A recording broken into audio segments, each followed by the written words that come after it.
Hello दोस्तों, शाम के 6 बज चुके हैं और मेरे भाई 3 कट्टे का मसाला हमने और बना लिया है। अब ये मसाला लगाते लगाते हमारे कम से कम 8 बज जाएंगे। ये नरेश है, नरेश मान नहीं रहा और ये ठेकेदार जी बैठे हैं।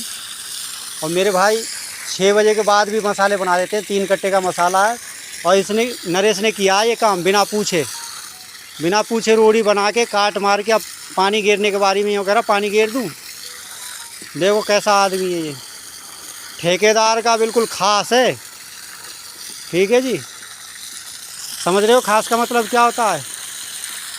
हाँ, वही जो आप समझ रहे होंगे। और भाई मेरे वीडियो अगर आप लोगों को पसंद आती है तो लाइक शेयर सब्सक्राइब कर दे।